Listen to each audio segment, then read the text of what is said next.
Hi there, and welcome to the DOH Show, Canada's Drag Race Season 1, Episode 3 Review. I'm Ferris Fair. And I'm Bambi Dextrous, and we have another exciting episode for you again today. This week's episode started off with the queens chatting again, and Tainomi is feeling inspired, and she is not going to be in the bottom again. And Anastasia is feeling the pressure now that they're down to 10 queens in the competition. It's time for the mini challenge.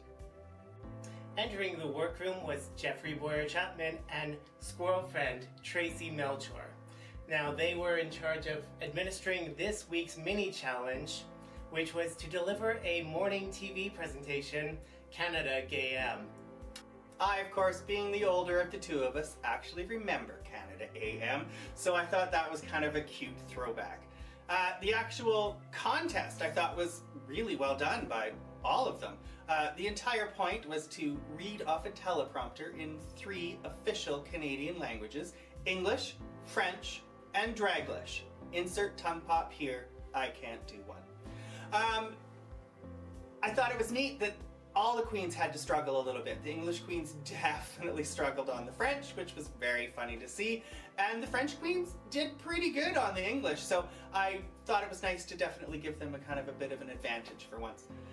Everybody seemed to have a really good time with it, and I thought it was great all over. Winners were Priyanka and Lemon, and I would definitely agree. I thought they were the best. Yes. Because Lemon and Priyanka won the mini challenge, they were team captains, picking their teams for the maxi challenge, which was a girl group diss track called Not Sorry About It. As usual, the puns are absolutely everywhere, and I'm living for them. I looked into it, and one of the main writers is actually Elvira Kurt, who is a Canadian comedian legend, and has been a part of the community and out as a part of the community for a very long time. So I was super pumped to see that they were a part of the show. And again, it started making a lot more sense why so many of these jokes to me were very funny. Lemon was the captain of her team, the Dolls, consisting of Tainomi, Jimbo, Kiara, and Boa. Priyanka was the captain of the Moose Knuckles, which consisted of Rita, Bobo, Anastasia, and Ilona Verley. Ilona again was the last one picked, and as someone that often felt that they were the last one picked, I kind of sympathized with them. It was a moment to I get it. It's a hard critique. Team the Dolls, led by Team Lemon. Now Lemon chose Tainomi Banks first in her schoolyard pick, and it makes sense. They're both dancers, they both know each other outside the competition, and they worked together last week as well. So, pick Tainomi, pick the rest of the team. I feel like they did well in the rehearsal studio. Some of them struggled, sure, but that's to be expected. Boa got a little bit of an edit, like she was struggling throughout the rehearsal, but then turned it on the main stage with her personality. So I don't know what to say. Like the editing for this segment seems a little fishy to me. Priyanka and her team seemed to struggle from the very beginning. They actually ended up working it out and doing quite well, but when they were preparing with the choreographer, none of them really seemed to know what they were doing. Priyanka, who herself is not a dancer, was kind of doing the best out of the group. When it actually came to how they put it together all on stage, there was definitely some stumbling blocks with Ilona and a few others not knowing the choreography, but all in all, they definitely tried to turn it out, and they definitely seemed to be having a fun time while they were doing it. The entire musical number, Not Sorry About It, was fun, it was campy, it was silly, it was very Canadian. I thought some of the jokes were corny, I thought some of the jokes were funny. Some of the choreography was a bit lost on some of the performers, some of the lyrics were a bit lost on some of the performers. People struggled in this one. I mean, Tainomi Banks was called out for not knowing her own words, and she had written those lyrics herself on her verse. There was definitely some sloppiness to it, all in all. But yeah, it was interesting. I will say that I was enjoying it more until they put the corny cheese ball ending on the end. They're like, oh no, we're just gonna be friends. Let's Like, make it Canadian. if you're gonna make a disc track, make a disc track. Like I don't know. That's probably just my 2 cents, but I wasn't impressed. I do appreciate how this episode was all about being Canadian and Canadians say sorry. We're known for that. Yeah. So it's like, okay, the ending's gonna be spin, like make it completely corny Canadian. And it was kind of playing into the Boa Scarlet tension backstage and everything too. You know what I mean? So I get it, but to me, I would have preferred an actual hard-hitting rap track that the girls could have stood behind, as opposed to what it ended up being, which was just kind of schmaltzy and fromagey. Mon Dieu. Anyway, that's my 2 cents. And now let's go to Halifax, Nova Scotia for this week's hot take from Aurora Borealass. Hi, I'm Aurora Borealass, and we are talking about episode 3 of Canada's Drag Race. Now, this episode we have a lot to cover, but I'm going to focus on Canada Gayam as well as the situation with Priyanka and her father. Canada Gayam, totally love that we are going down this road of Canadian stereotypes because this is Canada's Drag Race. This is what I am here for. I am here for all the Canadian stereotypes. And reading off a teleprompter is really hard, especially in French and English. I mean, it's Canada, so of course we had to do it in French and English. But as somebody who does not speak French, that would have been a hard thing for me to personally do. So I think they did a pretty good job. Now, the other thing I want to talk about is how Priyanka opened up about how her father does not know that she is gay and a drag queen.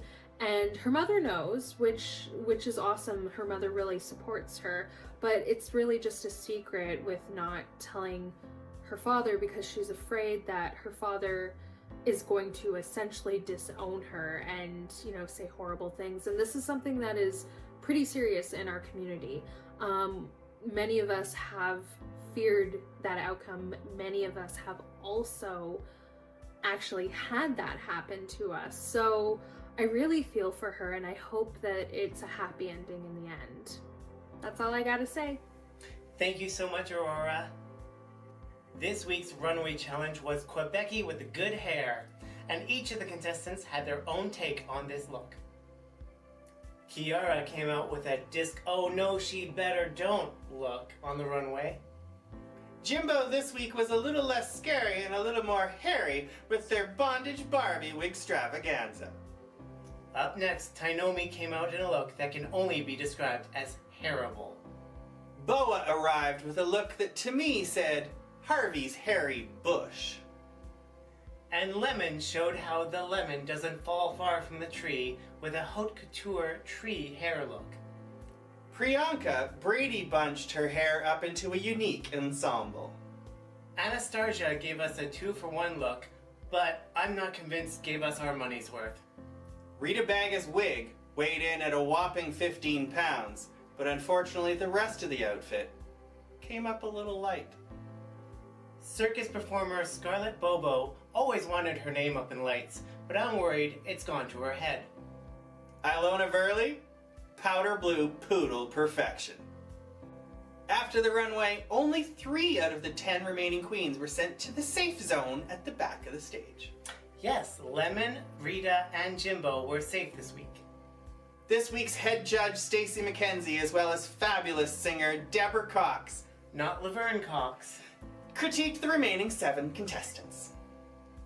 The looks that the judges seemed to really favor were Priyanka's, Bobo's, and Ilona's amazing look.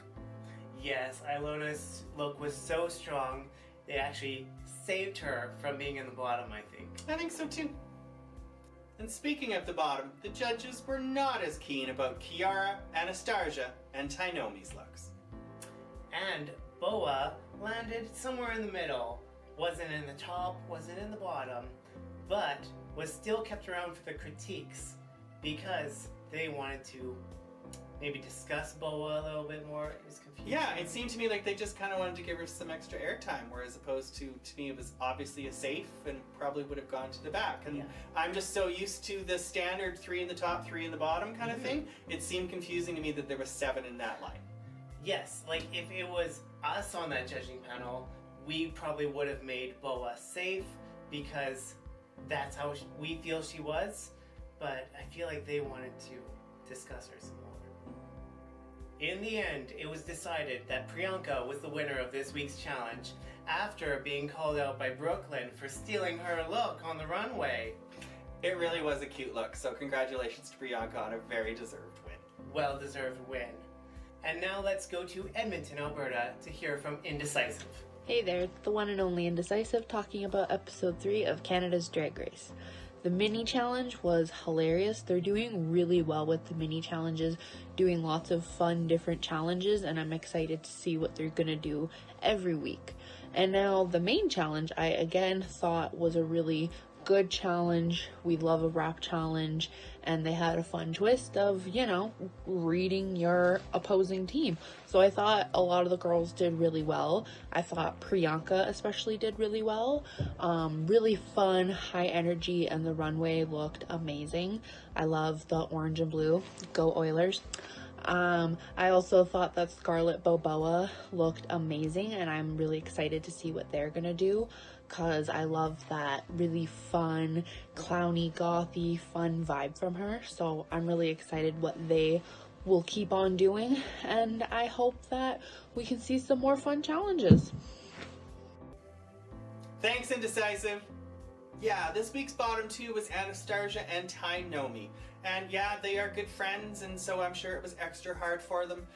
It must have been extra hard for Tainomi performing a Deborah Cox song that they have performed on stage with Deborah for 10 years as a backup dancer.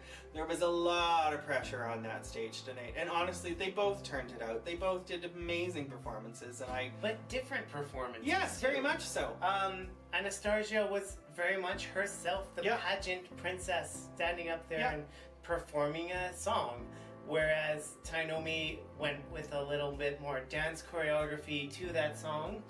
And can we just say, when she removed that look and showed off the short hair bob and that short other black hair, like, it was a cool dress. Like, I that would have been a better look. I think she might have skated out of the bottom if she hadn't got out in that other weird thing. But yeah, like when you're on the runway, just take it off and reveal the black hair underneath. Yeah, to me it was a better look. But what do I know? Anyway, at the end of it all, Tainomi was deemed to Shantae She Stay, and Anastasia was sashayed away. I did love Anastasia, and I thought she was a star. I am thankful to Canada's Drag Race for bringing her to my attention, because I definitely will be looking for more of their performances, like, on the YouTubes. And Anastasia's final moments, she almost wrote a lipstick message on the wall. I feel like she decided, no, this lipstick was expensive. I'm going to keep it. They're not worth my time. Anyway, we certainly hope that you have enjoyed this week's episode. We are super excited to be back next week for yet another week of covering Canada's Drag Race. So make sure you check that out. In the meantime, like, share, subscribe, do all those things. Check out all of our, like, 9,000 videos we've got on our channel. You really should be watching some local drag. All right, thank you so much for watching. Bye.